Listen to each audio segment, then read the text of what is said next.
Bonjour tout le monde. Aujourd'hui, on va parler des bactéries. En fait, cette capsule vidéo-là sera la première de deux parties. Donc, dans la première partie, on va voir surtout les caractéristiques générales. On va parler aussi de la paroi bactérienne aussi, qui va nous permettre de distinguer les bactéries Gram+ et Gram-. Mais on va voir ça dès maintenant. Donc, pour débuter, on va parler des principaux traits distinctifs des prokaryotes. Donc, le premier trait distinctif, c'est quand même peut-être le plus important, c'est que chez les bactéries, quand on parle de prokaryotes, là, on parle des bactéries, donc le matériel génétique n'est pas dans une enveloppe nucléaire et est constitué d'un seul chromosome. Si on compare à nous, par exemple, chez l'être humain, okay? Chez l'être humain, nous, nos cellules, elles ont toutes un noyau. En fait, il y a juste les globules rouges qui n'ont pas de noyau. Mais bref, nos cellules ont un noyau dans lequel on retrouve notre génome. Puis notre génome, nous, chez l'être humain, est normalement constitué de 46 chromosomes, okay, qui sont linéaires, indépendants les uns des autres. Tandis que chez la bactérie, ben, il n'y a pas de noyau. Donc l'ADN va être dans le cytoplasme et le bagage génétique des bactéries, qui est beaucoup moins complexe que le nôtre, va être constitué d'un seul chromosome. C'est un chromosome qui est circulaire. Il est juste fait comme ça, tandis que les nôtres sont linéaires. Ensuite, il n'y a pas d'organites limités par des membranes. Encore une fois, je vais comparer avec nos cellules, les cellules eucaryotes. Donc, dans nos cellules, c'est plein de petits compartiments. Ces compartiments-là vont avoir des rôles spécifiques à jouer. Par exemple, les mitochondries vont nous permettre de produire de l'énergie sous forme d'ATP. Donc ça, c'est dans un compartiment. On a des compartiments, ben, le noyau est un compartiment. On a le réticulum endoplasmique rugueux, dans lequel on fabrique, par exemple, des protéines. Le réticulum endoplasmique lisse, dans lequel on va synthétiser des lipides, dans lequel on va détoxifier certaines substances. On va avoir aussi des lysosomes, qui sont des espèces de broyeurs cellulaires. On va avoir aussi, par exemple, l'appareil de Golgi qui sert à modifier, peaufiner, disons, la production des protéines. Bref, on a plein de petits compartiments comme cela. Chez la bactérie, elle a besoin de produire de l'énergie, elle a besoin de produire des protéines, mais toute cette activité-là va se produire dans la cellule elle-même, donc à l'intérieur de sa membrane, donc dans son cytoplasme. Toutes les fonctions vont être présentes au même endroit, on va le voir comme ça. Ensuite, ça c'est une caractéristique importante, et je vous invite à retenir, peut-être souligner ce terme-là. Donc, dans la paroi c'est une structure bactérienne, donc dans la paroi chez les bactéries, on va retrouver du peptidoglycane. Le peptidoglycane, c'est une structure fabriquée de glucides et de protéines qui va donner vraiment les caractéristiques structurales de la bactérie. Donc, on va avoir des bactéries qui ont une couche de peptidoglycane vraiment très épaisse, qu'on va appeler les bactéries Gram+, puis d'autres bactéries qui vont avoir une couche beaucoup plus mince, qui va être prise entre deux membranes. On le verra un petit peu plus tard. Donc, dans ce cas-là, on parlera de bactéries Gram-. Le peptidoglycane étant unique aux bactéries, ce qui est intéressant avec ça pour nous, c'est que ça peut devenir une cible pour, par exemple, des traitements antibiotiques. Parce que, par exemple, si vous prenez de la pénicilline est un antibiotique qui nuit à la synthèse du peptidoglycane. Donc, quand vous prenez de la pénicilline, vos cellules ne seront pas attaquées, vous n'en avez pas de peptidoglycane, mais seulement les bactéries le seront. Donc, ça devient intéressant. Sauf si vous êtes allergique, dans ce cas-là, ce n'est pas une bonne chose que vous consommiez de la pénicilline, mais j'expliquerai éventuellement comment on peut devenir ou pourquoi on devient allergique à la pénicilline. Donc, le point à retenir, les bactéries ont du peptidoglycane. Puis, le dernier point, c'est la façon dont les bactéries se divisent. Nous, encore une fois, je fais toujours la comparaison avec les cellules eucaryotes chez l'humain, nos cellules se divisent par mitose. Il y a la reproduction sexuelle qui est la méiose, mais nos cellules normales vont se diviser par mitose. Puis une mitose cellulaire chez l'humain, ça peut prendre à peu près 24 heures. Pour les bactéries, c'est un phénomène différent qui s'appelle la scisparité. Donc une cellule fille qui se divise une cellule mère qui se divise en deux cellules filles. Ce qui va arriver, okay, c'est que comme la bactérie est beaucoup plus simple, okay, c'est moins complexe qu'une cellule eucaryote, mais à ce moment-là, la bactérie, ça va lui prendre beaucoup moins de temps à se diviser dans les bonnes conditions.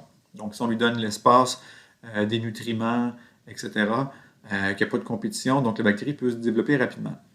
Puis, dans les bonnes conditions, justement, ça peut être aussi rapide que toutes les 20 à 30 minutes. Donc, imaginez, là, si vous avez par exemple des bactéries qui sont présentes dans de la nourriture, puis que cette nourriture-là est à une température assez élevée, donc par exemple, vous faites un pique-nique, puis il fait 25-30 degrés Celsius à l'extérieur, puis vous avez votre salade de patates, je ne sais pas moi, peu importe, vos sandwichs, puis elle reste à température élevée, bien, s'il y a des bactéries dedans, ok, après 20 minutes, s'il y avait 100 bactéries, bien, après 20 minutes, vous en avez 200. OK? Puis ça va être exponentiel comme ça. Donc, si vous laissez votre dîner, votre buffet ou peu importe pendant des heures à température pièce, c'est là où on peut avoir des intoxications alimentaires. Donc, c'est un processus qui peut se faire rapidement, la scissiparité. Les différentes formes, maintenant. On va voir trois principales formes. Okay? Il y en a plus que ça, mais on va se contenter des formes là, qui affectent plus l'être humain. Donc, il y a les bactéries que l'on appelle les cocci. Okay? Les cocci, c'est comme des petites billes. On peut les voir comme ça. On dit des cocci, un coccus. Je vais tout le temps utiliser le terme cocci, ça va être plus simple. Donc, on peut avoir des cocci simples, donc des petites billes isolées. On peut aussi avoir, puis ça c'est peut-être un terme à retenir. En fait, il y en a deux que je vais vous demander de retenir surtout. Là. Ce seront les streptocoques et les staphylocoques. Pourquoi? Parce que parmi les cocci, les streptocoques et les staphylocoques, ce sont les groupes de bactéries qui causent le plus de problèmes, le plus d'infections chez l'être humain.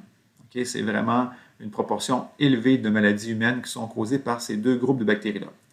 Donc, au microscope, comment on les distingue? Les streptocoques vont se placer en chaîne. Donc, si vous voyez au microscope, par exemple, une chaîne de petites billes, ce sont des streptocoques. Okay, je vais vous donner des exemples de maladies qui sont dues à ça dans quelques instants, mais vite comme ça, juste la mangeuse de chair, okay, Streptococcus pyogenes, aurait l'air de ça au microscope. Les diplocoques, ça peut être quand même assez important dans un sens. Une bactérie comme Streptococcus pneumoniae qui cause la pneumonie. Donc, par exemple, si un patient, vous amenez un patient très malade là, à l'hôpital, difficultés respiratoires et tout, on peut faire soit des prélèvements, récupérer les expectorations, donc les crachats. On peut faire une radiographie pulmonaire aussi. Puis, si on voit qu'il y a des problèmes, on peut faire une analyse plus poussée. Et au microscope, par exemple, si on voit des diplocoques Gram+, on verra ce que c'est plus tard. Donc, souvent, ce sera un diagnostic de Streptococcus pneumoniae, une pneumonie. Sarcine et tétrade, sachez que ça existe, mais ce n'est pas des groupes bactériens là, qui représentent vraiment un danger pour nous. Mais staphylocoque, là, on va avoir des cocci en grappe. Donc, les cocci sont regroupés, tandis que streptocoque, c'était vraiment plus une chaîne. Donc, Staphylococcus aureus, c'est une bactérie importante au niveau médical, cause beaucoup d'infections. Il y a aussi sa variante résistante aux antibiotiques, là, résistante à la méticilline, qu'on appelle le SARM. Donc, Staph aureus résistant à la méticilline. Donc, au microscope, on va voir plein de cocci regroupés en grappes. Okay, ce seront des cocci Gram positifs aussi. Donc, retenez vraiment là, peut-être les deux, streptocoque, staphylocoque, peut-être diplocoque, donc peut-être ces trois-là, puis ça va être parfait. Donc, justement, des exemples de bactéries, de maladies, pardon, causées par des bactéries cocci Gram positifs. Donc, Streptococcus pneumoniae, cause des pneumonies. Streptococcus pyogenes, puis là, regardez la collection d'infections qu'une seule bactérie peut causer. Okay? Angine, pharyngite, scarlatine, impédigo. Impédigo, c'est une réaction au niveau de la peau, une infection cutanée. Érysipèle, fièvre puerpérale, ça c'est quelque chose qui va se produire après l'accouchement. La fasciite nécrosante, c'est ça ici, là, la mangeuse de chair. Septicémie, donc septicémie, c'est une infection au niveau du sang où la bactérie se reproduit.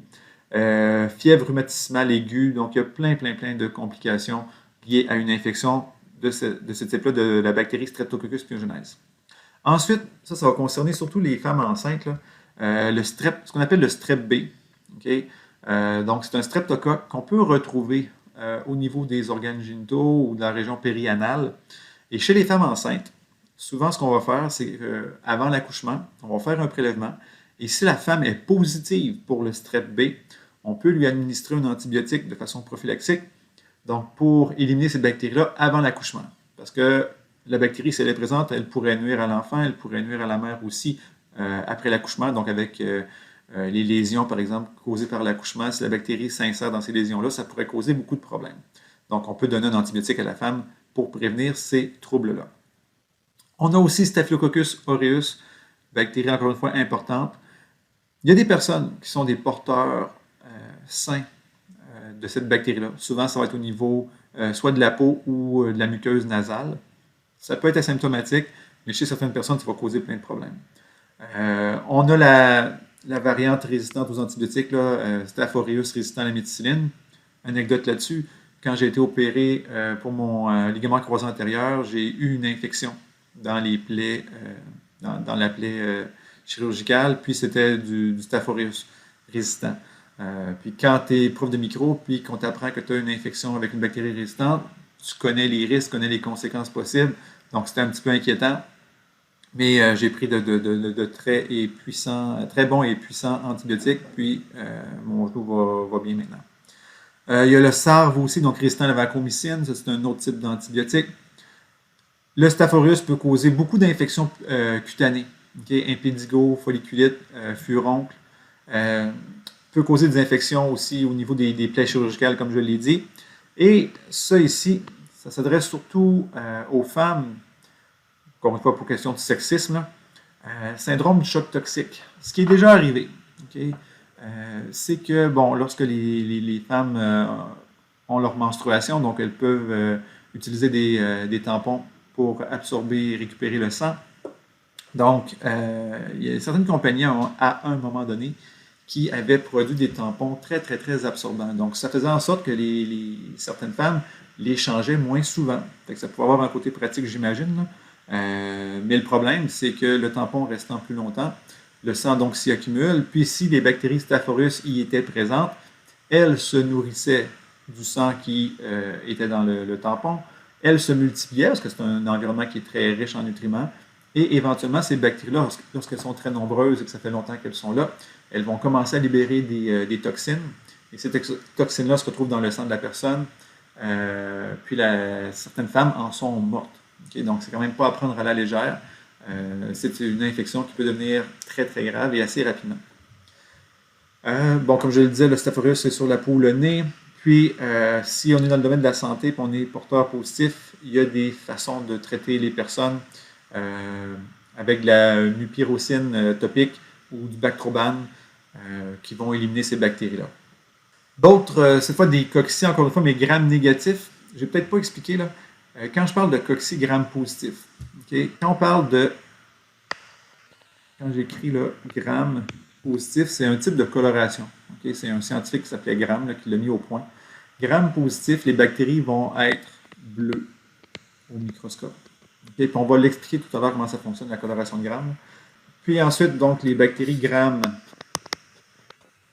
moins, celles-là, elles vont être rouges au microscope. Fait qu'on garde ça en tête pour l'instant, mais je vais revenir plus en détail éventuellement là-dessus. Donc, deux bactéries cocci gram négatifs, deux bactéries importantes au niveau de la santé humaine, Neisseria meningitidis, qui va causer, je vous le laisse deviner, donc les méningites, donc des infections bactériennes au niveau du cerveau, donc c'est pas reposant comme maladie, ça peut être dangereux, ça peut être mortel. Donc dans ce cas-ci, on aurait des diplocoques, mais qui seraient gram négatifs. Puis Neisseria gonorrhoeae cause une maladie que peut-être vous connaissez aussi, donc une ITSS, infection transmise sexuellement, donc la gonorrhée ou blénorragie. Si vous avez une gonorrhée et que vous êtes gêné, vous pouvez dire le terme blénorragie, il y a moins de monde qui connaît ça. Vous avez la conscience tranquille, vous avez dit la vérité, mais vous avez dit un mot peut-être que les gens connaissent moins. Bref, donc la gonorrhée aussi, si on faisait un prélèvement par exemple au niveau des organes génitaux pour une personne qui a des symptômes, donc on pourrait trouver des cocci gram négatifs. Les Neisseria, puis on va probablement faire un test là-dessus en laboratoire éventuellement. Donc, il y a des bactéries Neisseria qui sont totalement inoffensives. Il y a jusqu'à 10 espèces différentes qui peuvent résider dans votre bouche. Donc, ces bactéries-là, ce n'est pas des bactéries de la méningite, c'est pas la gonorrhée non plus. Donc, il ne faut pas partir en peur, surtout quand on va faire le test en laboratoire et que plusieurs personnes seront positives là-dessus. Ça peut être très drôle, on pourra s'agacer un peu. mais soyez sans crainte, là, ce ne sont pas des bactéries dangereuses. Elles font partie de la microflore normale, mais ce sont des espèces différentes. Donc, ce ne sont pas les espèces méningitidis ou gonorrhée que l'on va détecter. L'autre forme, donc là, on a vu les cocci, maintenant les bacilles ou bâtonnets. Donc, ce sont des bactéries qui ont un aspect beaucoup plus allongé. Puis là, il n'y a pas de sous-groupe que je vous demande de reconnaître plus particulièrement. Faites simplement retenir que les bacilles ou bâtonnets, ce sont des bactéries qui ont une forme plus allongée. Parmi celles-là, on a des bactéries Gram plus et des bactéries Gram moins. Donc, bactéries Gram plus, elles seront bleues. Bactéries Gram moins, elles seront rouges au microscope après la coloration. Un grand groupe de bacilles Gram plus super important, ce sont les Clostridium. Les Clostridium, ce sont des bactéries qui n'aiment pas l'oxygène. Ça, c'est particulier. Et ce sont des bactéries qui peuvent vous infecter. Mais là, vous allez dire, crème, dans mon corps, il y a de l'oxygène. Oui, mais peut-être pas partout. Dans votre gros intestin, il y a très peu d'oxygène. Il y a plein d'autres gaz, et j'imagine que vous en êtes conscient, mais il n'y a pas beaucoup d'oxygène. On pourrait aussi avoir des endroits dans notre corps où il y a peu d'oxygène. Par exemple, je vais dire vos doigts. Okay? Si vous avez des engelures, ça pourrait bloquer la circulation sanguine et des bactéries comme celle-là pourraient en profiter. Si vous avez une blessure profonde, vous marchez sur un clou, vous avez un accident de voiture, puis il y a un morceau de métal qui est rentré profondément dans votre peau, donc très profondément dans les tissus, il peut se créer des environnements où il n'y a pas d'oxygène. Si vous avez par exemple peut-être pas vous, ça peut être vous, ou des personnes de votre famille qui avaient du diabète, le diabète souvent va limiter la circulation sanguine dans les extrémités, donc dans les doigts, dans les orteils, ce qui fait en sorte que des bactéries comme Clostridium pourraient aussi infecter ces endroits-là et causer des problèmes. Je donne des exemples.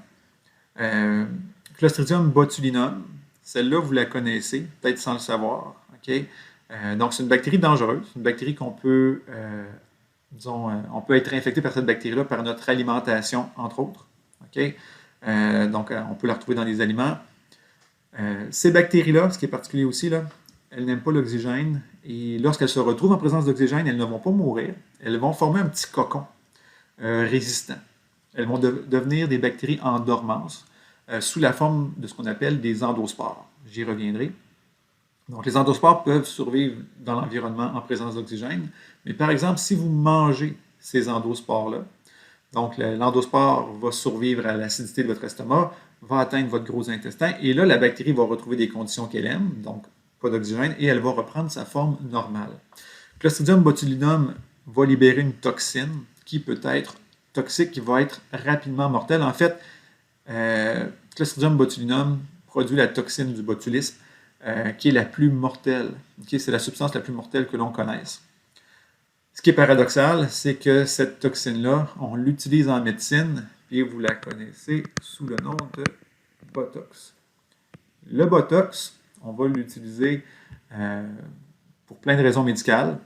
Il y a des raisons, on va dire, plus nobles que d'autres, là. Donc, il y a vraiment des conditions de santé, par exemple, des gens qui ont des spasmes musculaires, parce que dans le fond, la toxine du botulisme, ça cause des paralysies. Donc, des spasmes musculaires, la sudation excessive, on peut injecter cette toxine-là, puis ça va limiter la sudation. Mais il y a beaucoup de gens qui vont l'utiliser pour faire disparaître des rides, des petites pattes de doigts que moi j'ai. Je pourrais me faire shooter au Botox, ça paralyse les muscles qui tirent sur ma peau et qui créent des rides. Donc, il faut y penser. Là, vous faites injecter une toxine mortelle dans le visage. Chacun ses loisirs. Ensuite, Clostridium perfringens, rapidement, ça c'est la bactérie qui cause la gangrène.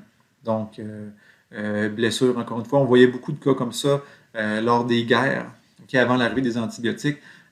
Quelqu'un se faisait blesser par balle, par une arme tranchante, donc une blessure profonde. Les bactéries s'installent, puis dégradaient, digéraient les tissus. Ça avait une odeur très désagréable, forte. Donc, puis souvent, ce qu'il fallait faire, c'est qu'il fallait amputer l'organe. Donc, Clostridium perfringens va causer justement des problèmes chez les personnes diabétiques, surtout par exemple au niveau des orteils. Donc, la circulation sanguine est moins bonne, les personnes ont cette bactérie-là sur la peau ou l'endospore. Souvent, les personnes qui sont diabétiques aussi, lorsqu'elles se blessent, si elles se coupent, elles vont guérir moins efficacement. Donc, l'endospore entre dans une plaie, s'installe, il n'y a pas d'oxygène, la bactérie prolifère et ça va causer un noircissement. de la lésion, du tissu ou de l'orteil, du doigt. Et éventuellement, malheureusement, on peut devoir amputer le doigt, l'orteil. Anecdote là-dessus, en soins infirmiers, il y a une fille qui m'avait conté ça. Elle changeait le bandage au niveau du pied d'une dame qui était diabétique, qui avait des problèmes un petit peu justement de début de gangrène. Et quand elle a enlevé le pansement, l'orteil, je ne compte pas de blague, l'orteil est tombé. Okay? Fait que ça, c'est assez épouvantable quand tu penses à ça. J'aurais peut-être préféré qu'il l'enlève chirurgicalement que l'orteil tombe de lui-même. Voilà. Ensuite, Clostridium tetani, le tétanos. Okay, le tétanos, vous connaissez ce nom-là, donc ça, c'est une maladie qui est très grave. Si vous avez le tétanos, donc vous faites infecter par la bactérie, la toxine va causer des contractions musculaires extrêmement violentes et fortes et longues. Okay, donc techniquement, là, les muscles de votre dos, de vos fesses, de vos cuisses vont se contracter. Vous pourriez faire le pont littéralement là, sans aide de personne. Puis, c'est une maladie qui est mortelle si elle n'est pas traitée rapidement. Puis même avec les traitements, souvent, les chances de succès sont moindres. Donc, il y a des bons vaccins qui nous protègent contre ça. Okay? Et si je vous demandais comment j'attrape le tétanos, souvent les gens vont me parler de il faut marcher sur un clou rouillé. Okay? Il faut un clou, mais il faut qu'il soit rouillé. L'idée, okay, c'est que la bactérie Clostridium tetani, elle vit dans le sol. Okay? Donc, si vous marchez, supposons qu'il y a un clou je sais pas moi, sur le sol, dans le gazon, puis vous marchez nu-pied l'été là-dessus, que le clou soit neuf ou qu'il soit rouillé, l'idée c'est qu'il y ait des bactéries dans le sol qui profitent du trou qui va être fait par le clou. Donc, souvent aussi, les bactéries peuvent être directement sur le clou. Vous marchez sur le clou, blessure profonde, les bactéries sont déposées dans ces tissus-là, et là, la bactérie peut se multiplier. Donc, tu sais, ça prend une blessure profonde parce que si vous faites juste vous érafler la peau en surface, il va toujours y avoir de l'oxygène en présence de la plaie. Donc, la bactérie ne pourra jamais se développer. Donc, même si vous travaillez dans la terre avec je sais pas, vous faites du jardinage, un jardin, de la construction, peu importe, puis vous vous blessez juste en surface, pas besoin de vous diriger à l'hôpital pour avoir un vaccin contre le tétanos parce que la bactérie ne pourra pas se multiplier. Par contre, si vous avez une blessure profonde, qui est causé par un clou rouillé ou un autre objet quelconque, puis il y avait de la terre.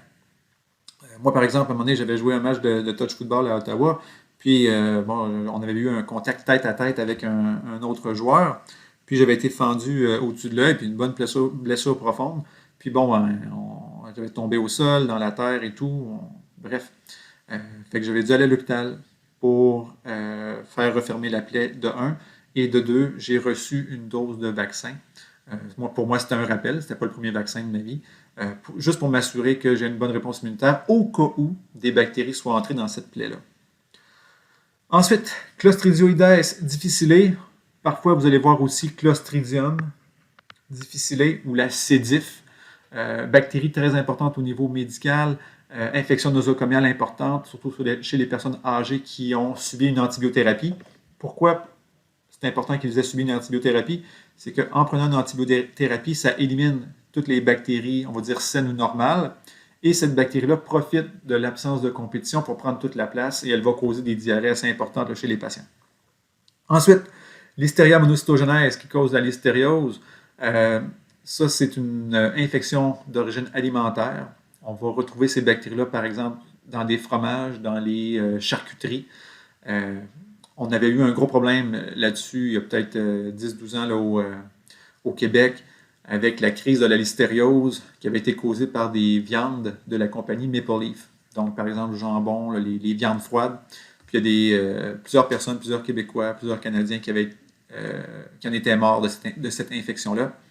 C'est ça, il y avait une grosse étude épidémiologique. On avait retracé l'origine de l'infection à une usine dans le coin de Toronto là, pour la compagnie Maple Leaf. Là, maintenant, je peux vous garantir que Maple Leaf ont redoublé d'efforts pour assainir leurs installations. Puis maintenant, c'est peut-être les viandes qui sont les plus sûres à manger parce qu'ils ont souffert, eux aussi, là, de cette éclosion-là, okay, de listériose. Donc, c'est clair que personne n'avait confiance au début envers leurs produits, mais maintenant, ils ont mis des stratégies en place, des vérifications plus fréquentes, puis il n'y a plus de problème. Bacillus anthracis, l'anthrax. Bacillus, OK, comme Clostridium, c'est une bactérie qui a la capacité de faire des endospores. Bacillus peut survivre en présence d'oxygène, mais dans des conditions difficiles, manque de nourriture, sécheresse, etc., cette bactérie-là peut faire, encore une fois, un endospore, donc devenir sous forme dormante. C'est une bactérie qui peut être attrapée dans le sol. En fait, c'est une bactérie qui vit dans le sol. Donc, vous pourriez avoir de l'anthrax cutané. Ça va faire des petites lésions noires sur la peau. C'est rien de majeur. Ça peut se traiter avec un antibiotique. Vous pourriez aussi, par exemple, manger des aliments qui sont en contact avec le sol, avoir de l'anthrax digestif. Encore une fois, ça se traite. Mais l'anthrax pulmonaire, donc si, par exemple, vous inhalez les endospores, puis que les bactéries se développent dans vos poumons, parce que vos poumons, c'est très, très nutritif là, pour les bactéries, donc ça peut entraîner la mort très rapidement. Puis il y avait eu, vous êtes peut-être jeune, mais lors des attaques contre les États-Unis, le 11 septembre 2001, donc il y avait eu les attaques contre les tours avec les avions là, qui se crashent dans les tours du World Trade Center. Mais ce qui était peut-être moins connu, c'est qu'il y a des gens, des journalistes, des politiciens qui ont reçu des petites enveloppes. Puis des enveloppes, donc on ouvre l'enveloppe, puis il y a une poussière qui s'en échappait. Puis c'était, dans le fond, les gens avaient mis des endospores de Bacillus anthracis. Donc il y avait une petite poudre là, qui s'est propagée dans les airs, les gens ont inhalé ça, puis quelques personnes sont mortes. Donc c'est une forme de bioterrorisme là, causé par l'anthrax. Bref. Il y a Bacillus cereus aussi qui cause des infections digestives, mais bon, ça c'est une collection de bactéries Gram+. Bactéries Gram-, on a E. coli. E. coli, généralement, dans votre gros intestin, elle pourrait être une bactérie positive, mais ailleurs, peut être problématique. Salmonella, Shigella, qui cause des infections digestives importantes. Proteus, qui peut causer des problèmes aussi au niveau des, par exemple, infections urinaires. Yersinia pestis cause la peste. Okay, vous allez me dire, crème, la peste, c'est une infection qui date du Moyen-Âge, puis même de l'Antiquité. Mais il y a encore des gens qui attrapent la peste. La différence, c'est que maintenant, on en meurt moins. C'est pas comme au Moyen-Âge où, je sais pas, moi, je pense que c'était 25-50% de la population d'Europe qui en était morte. Donc, cette bactérie-là, elle existe encore. Par contre, on peut maintenant mieux la contrôler. On a des antibiotiques pour la traiter, donc c'est moins une menace que ça l'a déjà été pour l'humanité. D'autres bactéries Gram-, et Pseudomonas aeruginosa. C'est une bactérie que je connais bien parce que j'ai passé 1 an de ma vie là-dessus, sur cette bactérie-là, quand j'étais à la maîtrise à l'Université de Montréal, parce que je travaillais pour guérir des infections bactériennes, donc à Pseudomonas, chez les patients atteints de fibrose kystique. La fibrose kystique, ce n'est pas une maladie bactérienne, c'est une maladie génétique, mais en raison des conditions que cette maladie-là crée au niveau des poumons, il y a des bactéries qui vont profiter de cet environnement-là pour aller s'y loger. Okay? Il y a beaucoup de sécrétions il y a du mucus qui se forme, etc. Puis les bactéries vont profiter de cet environnement-là, puis ils vont aller s'y installer, puis ils vont empêcher, ça va devenir très difficile pour les personnes de respirer, ça devient assez catastrophique. Donc, bref, cette bactérie-là, bactérie Gram-, qui n'est pas une entérobactérie, j'ai oublié de le mentionner ici, les entérobactéries, c'est vraiment des bactéries qu'on peut retrouver au niveau du tube digestif. Donc, Pseudomonas aeruginosa, bactéries d'importance au niveau respiratoire, puis aussi au niveau des infections cutanées. Hémophilus influenza, ne pas mélanger avec le virus influenza. Ce n'est pas la même chose. Virus influenza cause la grippe. Dans ce cas-ci, Hémophilus influenza de type B. Souvent, vous allez l'avoir, l'abréviation, là, ça va être HIB. Donc, ça, c'est une bactérie qui est importante parce qu'elle peut causer des méningites, épiglottite ou pneumonie. Le problème principal, c'était les méningites, puis on vaccine contre ça depuis, je pense, c'est le milieu des années 80. Parce qu'il y avait beaucoup d'enfants qui en souffraient et il y en a qui mouraient. Et depuis qu'on a instauré le vaccin contre l'influenza, Hémophilus influenza de type B, donc contre la bactérie, il n'y a plus de méningite causée par cette bactérie-là. Donc, c'est quand même très positif. Puis, Bordetella pertussis, la coqueluche. Okay? C'est une infection bactérienne respiratoire qui va être très dangereuse pour les jeunes bébés. C'est pour ça qu'on recommande la vaccination pour les enfants. Et même depuis quelques temps, on vaccine la mère pendant qu'elle est enceinte pour qu'elle donne des anticorps contre la coqueluche via le placenta ou via le lait maternel quand l'enfant naît à son bébé pour l'aider à le protéger. Parce qu'un bébé qui naît ne peut pas recevoir le vaccin contre la coqueluche dès la naissance. On va devoir attendre quelques semaines, peut-être quelques mois, pour que son système immunitaire soit plus mature et qu'il puisse répondre à ce vaccin-là. Mais ça ici, c'est une infection respiratoire grave, on va y revenir. Ça peut être mortel là, pour les enfants. La dernière forme qu'on va voir, c'est les bactéries spiralées. Donc, je pense que avec l'image, vous le voyez assez clairement. Les bactéries qu'on retrouve là-dedans d'importance médicale, vous avez le choléra. Puis le choléra, là, c'est souvent juste une bactérie qui a un petit peu une forme comme ça. Donc, c'est comme une espèce de bacille, mais recourbée, le choléra. Choléra, qu'est-ce qui m'arrive avec ça? C'est assez épouvantable. Là. Vous êtes infecté par cette bactérie-là, puis vous allez avoir des diarrhées importantes. Puis là, on parle de 10 à 12 litres de matière fécale par jour. À un moment donné, c'est presque juste du liquide, là. Mais c'est important. Donc, le danger, c'est la mort par déshydratation. Donc, la personne pourrait, oui, boire de l'eau, boire une boisson avec des électrolytes et tout, mais l'évacuation est tellement rapide qu'on n'absorbe pas beaucoup. Fait que souvent, pour traiter une infection comme celle-là, ça va prendre une intraveineuse avec un soluté, puis ça va prendre des antibiotiques pour tuer la bactérie qui cause tout ça. Ensuite, autre bactérie de cette forme-là, en fait une forme un petit peu plus spiralée, c'est Borrelia burgdorferi qui cause la maladie de Lyme, ou Lyme disease. Lyme disease, on l'attrape comment? Par la morsure ou piqûre de tiques. Donc, les tiques veulent s'abreuver de notre sang, elles vont aller sur notre peau, absorber le sang, oui, mais en même temps, elles vont recracher un peu des bactéries et ça peut nous rendre malades.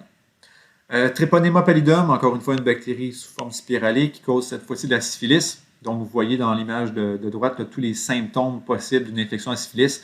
Donc, il y a des répercussions sur la peau, au niveau des organes génitaux et même au niveau du cerveau. On peut avoir des problèmes de démence, etc. Donc, la syphilis, encore une fois, ça peut se traiter par antibiotiques, mais c'est une ITS, infection transmise sexuellement. Puis, la petite dernière, Helicobacter pylori. Donc, c'est une bactérie spiralée. Puis, elle a la particularité aussi d'avoir des flagelles à une extrémité. On va y revenir. Donc, cette bactérie-là, on la retrouve, ou on peut la retrouver au niveau de l'estomac. Donc, c'est une des rares bactéries qui survit dans un milieu aussi acide. Cette bactérie-là va ou peut causer des ulcères d'estomac et peut même entraîner des cancers. C'est une bactérie d'importance à un point tel que le médecin qui l'a découvert, cette bactérie-là, a reçu le prix Nobel parce que ça l'a permis de d'élucider certains problèmes au niveau de l'estomac, traitement des ulcères, etc. Donc, Helicobacter pylori, bactérie d'importance. Ensuite, un autre groupe de bactéries qu'on appelle les Rickettsi. Ces bactéries-là, ce qu'elles ont de particulier, c'est que ce sont des bactéries intracellulaires, un peu comme les virus. Ces bactéries-là, pour survivre, elles doivent entrer dans des cellules de l'hôte. Contrairement, par exemple, aux bactéries, je sais pas moi, staphylocoque, streptocoque.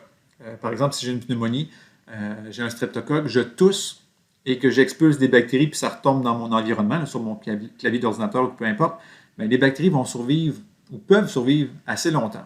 Surtout si on retrouve des... moi, supposons qu'il y a des miettes de bouffe sur mon clavier ou juste le gras de mes doigts, ou peu importe. Ça peut être suffisant pour que les bactéries survivent. Mais les Rickettsi, ce n'est pas le cas. Si j'ai une infection à Rickettsi et que des bactéries se retrouvent dans l'environnement, sans une cellule hôte, ces bactéries-là vont mourir. Donc, on le voit sur l'image, là, vous voyez, il y a deux cellules présentement. Puis les petits points, on va dire violacés, mauves, ce sont les bactéries. Donc, on retrouve dans les cellules. Si ces bactéries-là ne peuvent pas survivre seules dans l'environnement, eh bien, ça leur prend des vecteurs, donc souvent des arthropodes, des insectes ou des arachnides qui vont nous transmettre ces bactéries-là. Donc, par exemple, vous pourriez avoir une tique, comme en haut à gauche. Ce n'est pas les mêmes tiques qui transmettent la maladie de Lyme. Et ces tiques-là, pour l'instant, sont pas mal plus situées dans l'ouest du pays. Donc, au Québec, on n'est encore pas si pire. Les acariens peuvent vous le transmettre. Les acariens, vous dormez avec des acariens tous les soirs dans votre lit. Se nourrissent généralement de peau morte, causent généralement pas de problème, mais peuvent causer une infection à Rickettsi et pourraient éventuellement causer la gale, mais on reviendra là-dessus. Les poux, aussi, peuvent être des vecteurs de Rickettsi. Donc, des poux, c'est souvent, on se dit, bon, c'est pas le fun, ça cause des démangeaisons au niveau de la tête et tout, mais certains poux pourraient être des vecteurs de certaines maladies qu'on appelle le typhus ou la fièvre pourprée des montagnes rocheuses. Voilà, ça va ressembler à ça. Ça va causer des lésions colorées sur la peau. En fait, souvent, ces symptômes-là, ça peut... plusieurs maladies, dans le fond, vont ressembler ou vont donner des symptômes comme ceux-là. Donc, ça prend soit une biopsie ou une analyse sanguine ou quoi que ce soit là, pour déterminer qu'il y a présence de ces bactéries-là. Autre bactérie qui est une bactérie intracellulaire, donc un peu comme les Rickettsi, des bactéries qui doivent se retrouver dans les cellules. Donc, on a les chlamydiés. Puis là, si je dis chlamydia, vous allez penser ITSS. Puis c'est une bonne réponse. Donc la chlamydia est une infection transmise sexuellement. Mais on va avoir aussi certains problèmes complètement ailleurs au niveau du corps, là, comme la bactérie Chlamydia trachomatis, qui peut causer ce qu'on appelle le trachome. Donc, c'est une infection au niveau des yeux qui peut entraîner la cécité. Donc, vous pourriez devenir aveugle. D'ailleurs, c'est une des causes de cécité importantes dans certains pays en développement là, où on n'a peut-être pas autant accès à des soins de santé et des antibiotiques.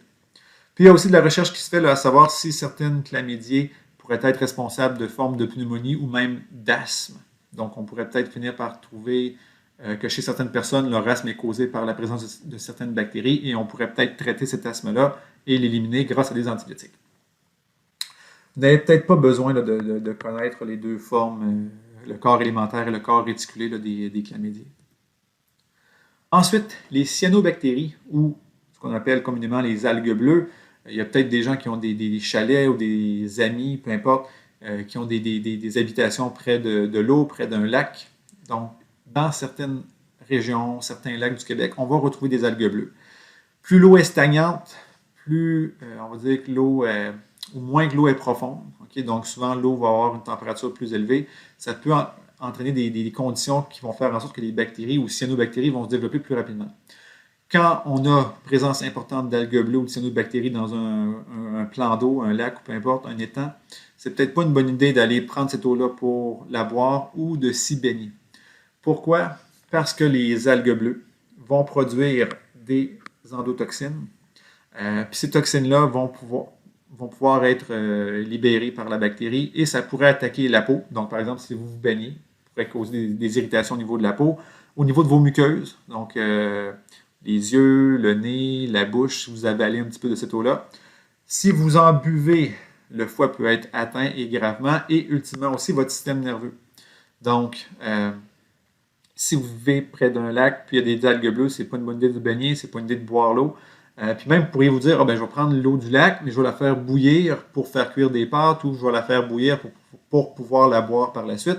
Il faut être conscient que la toxine produite par ces algues bleues-là va être thermorésistante. Donc, même si on fait chauffer l'eau, la toxine va encore être présente. Donc, oui, la bactérie elle-même va être morte, mais la toxine va encore être présente. Donc, on pourrait quand même être malade. Donc, des cas comme ceux-là, on va les voir surtout l'été, au Québec, entre autres, parce que, bon, les gens se baignent moins l'hiver, puis il y a moins d'activité bactérienne dans l'eau à ce moment-là, quand il fait froid ou que l'eau est gelée. Mais l'été, les gens se baignent et tout ça, donc on pourrait avoir des patients qui vont être infectés, incommodés par ces algues-là. Donc, il faut en être conscient de ça. Maintenant, pour le cours ou la fin de cette capsule-ci, on va vraiment se concentrer sur la paroi cellulaire et la coloration de Gram. Et pour la deuxième partie ou la deuxième vidéo sur les bactéries, donc ça sera la deuxième vidéo, les structures qu'on retrouve à l'extérieur et à l'intérieur de cette fameuse paroi-là. Il faut être conscient que parmi les structures qu'on va voir d'ici la fin de cette capsule-ci et dans la capsule numéro 2, il y a des structures qu'on retrouve obligatoirement chez les bactéries. Donc, toutes les bactéries en possèdent. Donc, toutes les bactéries ont une membrane, ont un cytoplasme, ont une paroi qui est plus ou moins, vont avoir des ribosomes et un génome d'ADN. Donc, ça, c'est quelque chose qu'on retrouve chez toutes les bactéries normales. Ce qui est facultatif, donc, certaines bactéries vont en avoir, d'autres non. Donc, certaines bactéries vont avoir des flagelles. Puis, on va voir que le nombre et l'emplacement vont varier. Des fimbriés, qui sont des petits crochets qui permettent aux bactéries de s'accrocher. Ce n'est pas toutes les bactéries qui en ont. Des pili, qui vont permettre des échanges génétiques entre les bactéries. Des capsules, structure importante pour la pathogénicité, la virulence de la bactérie. On va voir ce que c'est. Et les endospores, j'en ai glissé un mot tantôt en parlant des Clostridium et des Bacillus, donc une forme dormante de la bactérie.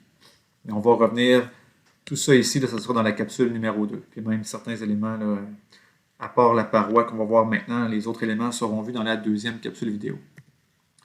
Donc, pour les parois, puis les parois peuvent être présentes chez les bactéries de formes différentes, bacilles, cocci, peu importe. Ici, on a représenté 2 bacilles, mais ça pourrait être des cocci. Donc, chez les bactéries Gram+, la paroi pour les bactéries Gram+, va être constituée d'une seule chose. Donc, ça va être la paroi des Gram+. Et cette paroi-là est formée uniquement de peptidoglycanes. Donc, les espèces de petits tuyaux que vous voyez, c'est du peptidoglycane et il y en a une couche épaisse. C'est vraiment la caractéristique, on le voit un peu ici aussi, là. Donc, les bactéries Gram+ ont une couche épaisse de peptidoglycanes qui se retrouve juste à l'extérieur, okay, de la membrane cellulaire ou membrane plasmique. Donc, la membrane enveloppe, dans le fond, le contenu de la bactérie et il y a une structure par-dessus tout ça qu'on appelle le peptidoglycane. Et dans le cas des bactéries Gram+, la paroi, c'est une chose, c'est le peptidoglycane. Pour les bactéries Gram- maintenant, okay, donc encore une fois, on a la même chose ici, c'est la membrane plasmique ou membrane cellulaire. Donc ça ne fait pas partie de la paroi. Mais ce qui fait partie de la paroi, okay, vous l'avez ici, c'est la membrane externe et le peptidoglycane. Regardez le peptidoglycane. Okay, c'est une couche qui est mince. Okay, comme ici, on voit que, on va dire, trois couches de tuyaux. Là. Donc ça, c'est un peptidoglycane beaucoup plus épais. Chez la bactérie Gram-, c'est plus mince. Et au-dessus de ça, on va avoir une deuxième membrane qu'on appelle la membrane externe. Et dans la membrane externe des bactéries Gram-négatifs, on va retrouver des LPS, qu'on appelle les lipopolysaccharides. Et ça, c'est l'espèce de petit tétard qui est là. Ça, c'est une structure importante parce que dans le LPS, il y a ce qu'on appelle une endotoxine. Et lorsque les bactéries Gram- meurent, elles vont libérer cette structure-là, ou quand elles meurent, par exemple, par un antibiotique, ou quand elles meurent lorsqu'elles ont été phagocytées par un macrophage, donc une cellule immunitaire.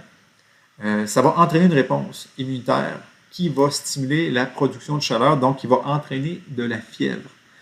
Okay? Donc, on reviendra là-dessus. Mais ce que je veux que vous reteniez, okay, pour la paroi comme telle, donc bactérie Gram-, c'est peptidoglycane plus membrane externe. Et pour la bactérie Gram+, c'est peptidoglycane seulement. À l'examen, okay, ou lors d'un test, ou peu importe, si je vous demande soit de me dessiner la structure des parois, quand vous me donnez la structure des parois Gram-, donc peptidoglycane, et vous devez écrire membrane externe. Écrivez pas couche de LPS. Okay? C'est pas vrai. C'est une membrane externe dans laquelle il y a des LPS. Mais écrivez pas couche de LPS, je vais vous mettre mal. Donc, c'est important de faire la distinction.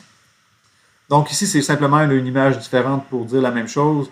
Donc, vous avez le peptidoglycane ici pour la bactérie Gram+, puis pour la bactérie Gram-, vous avez peptidoglycane et membrane externe. Ça, c'est la paroi de la Gram+, et ça, c'est la paroi de la Gram-. Maintenant, okay, donc dans la paroi bactérienne, comme je l'ai dit, il y a du peptidoglycane.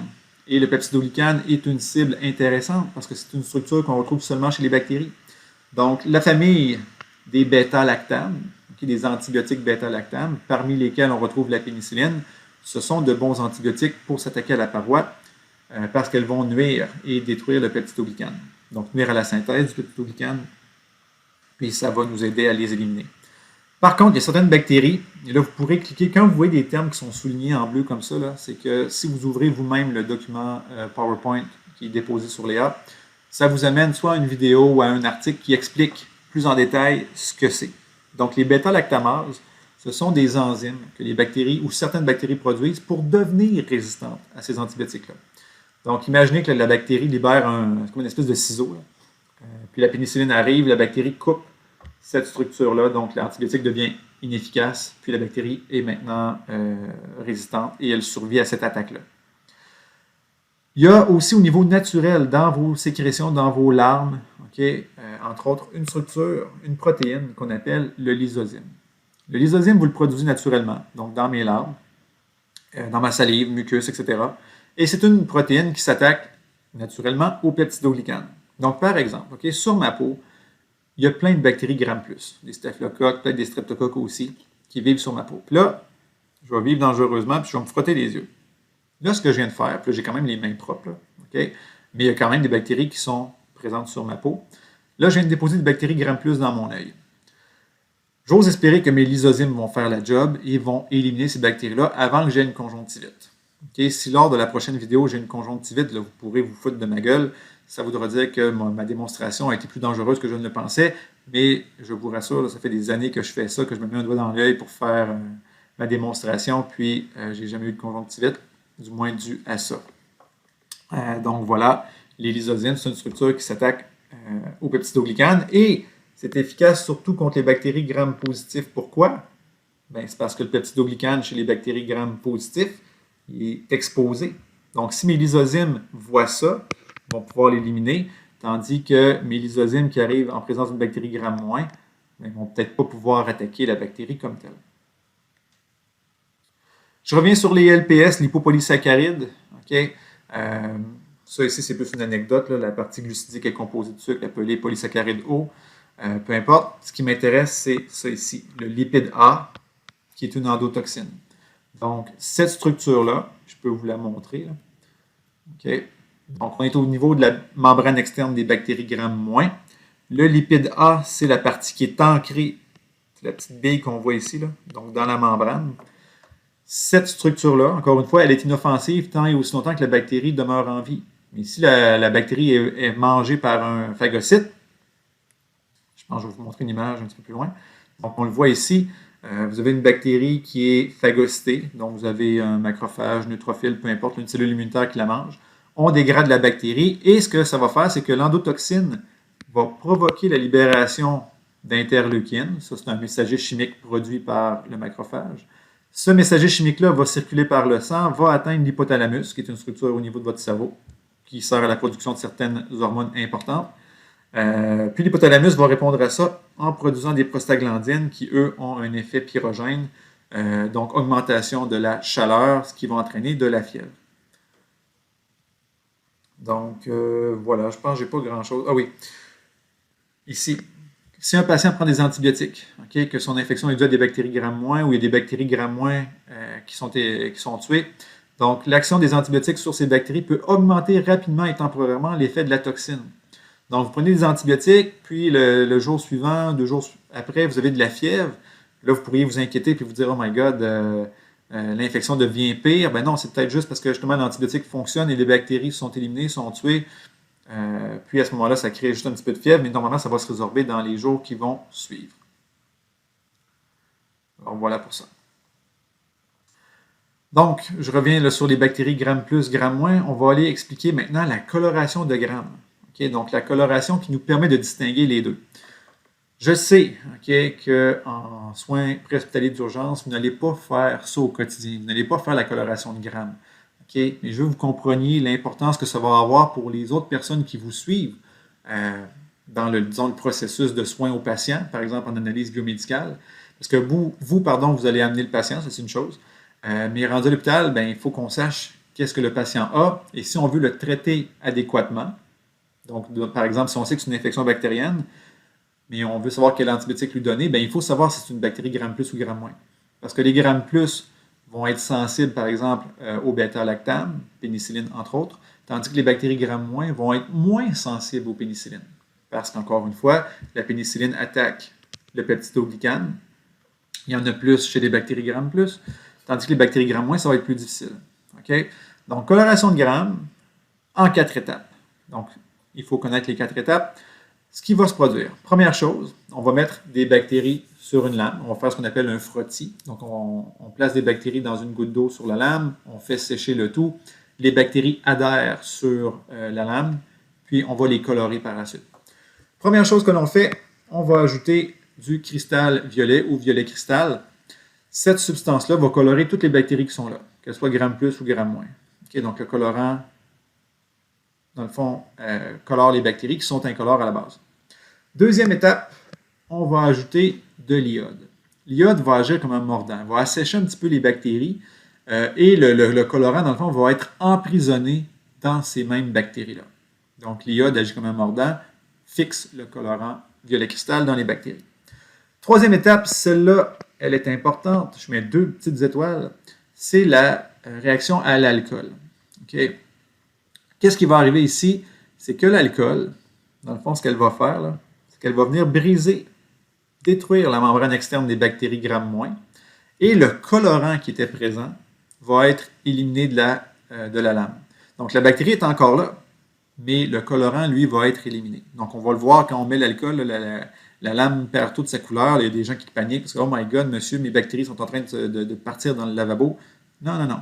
Vos bactéries sont encore là, mais elles perdent leur colorant. Tandis que les bactéries gram+ vont conserver leur colorant parce que l'alcool ne va pas attaquer de la même façon les bactéries gram positifs.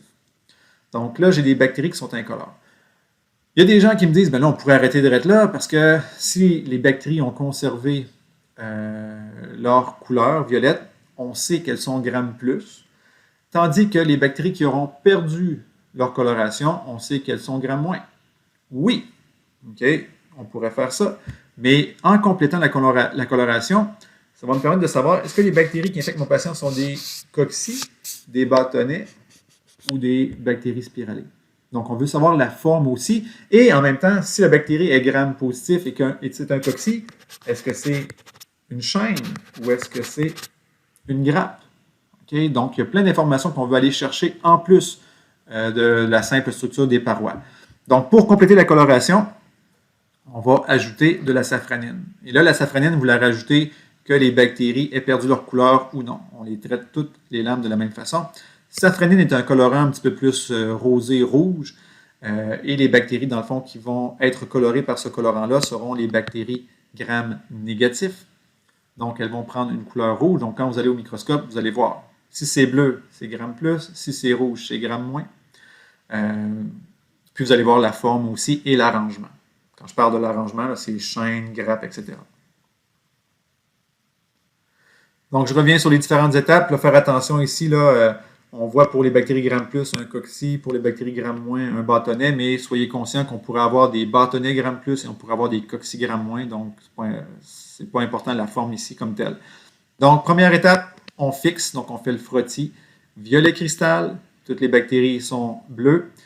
On rajoute l'iode qui est un mordant. Là, ils ont fait un petit changement de couleur, mais c'est quand même très subtil le changement de coloration. Ça devient un petit peu plus foncé. Troisième étape, décoloration à l'alcool. Donc, la bactérie Gram- perd sa couleur, la Gram+ n'est pas affectée. Et la contre-coloration, la safranine, la bactérie Gram- devient rouge, bactérie Gram+ devient bleue. Mon truc que moi j'avais quand j'étais au cégep, quand j'ai voulu retenir ça, pour savoir si c'est Gram+ bleu, Gram- rouge, je pensais à mes finances à l'époque. Okay? Si je suis dans le négatif, je suis dans le rouge. Okay? Pensez à vos finances. Donc, si j'ai une bactérie rouge, finance, Gram négatif. Gram+, c'est c'est bleu. Okay? Je n'ai pas vraiment de trucs comme ça, mais je retenais plus négatif, être dans le rouge. Voilà. Ici, bon, je me répète, je vous laisse compléter là, les petites lignes qui sont là. Donc, premier colorant, c'est violet cristal. Le mordant, c'est l'iode. Décoloration, c'est l'alcool. Puis c'est de l'alcool, je ne l'ai pas mentionné, là, mais souvent c'est de l'alcool 95%. Et c'est un alcool qui n'est pas consommable, n'est pas propre à la consommation. Parce que, bon, à une époque, il a déjà été consommable, puis on réalisait qu'on perdait beaucoup d'alcool pendant les labs de coloration de grammes. C'était peut-être pas juste à cause des colorations comme telles. Il aurait peut-être fallu demander un alcotest aux étudiants par la suite. Deuxième colorant, safranine. Puis ensuite, bon, les bactéries, si elles sont bleues, c'est positif, rouge, négatif. Donc, on voit de quoi ça a l'air au microscope. Donc, ici, par exemple, on aurait des bâtonnets Gram négatifs. Et ici, on a des cocci. Okay, l'image est plus ou moins claire, mais c'est plein de petites baies. Et on voit qu'elles sont regroupées là, en grappes. Donc, ça, c'est un staphylocoque. Okay, d'ailleurs, c'est Staphylococcus aureus. Si on faisait une coloration de grammes avec deux bactéries différentes sur une même lame, bien, on verrait les deux. Okay? Donc, on verrait par exemple des bâtonnets Gram négatifs, donc rouges, puis des cocci en chaîne dans ce cas-ci. Okay? Là, l'image, encore une fois, n'est pas super claire, là, mais on voit, disons, la résolution de l'image n'est pas super claire. Donc, on a des cocci en chaîne, donc c'est un streptocoque dans ce cas-ci. Et comme je l'ai dit, okay, au niveau médical, c'est un test que l'on fait de routine. Je sais que ce n'est pas vous qui allez le faire dans l'ambulance, mais sachez que ça a une importance primordiale pour donner un bon diagnostic aux patients. Donc, c'est là-dessus que se termine la première capsule. Je vous invite à regarder la suite dans la vidéo numéro 2.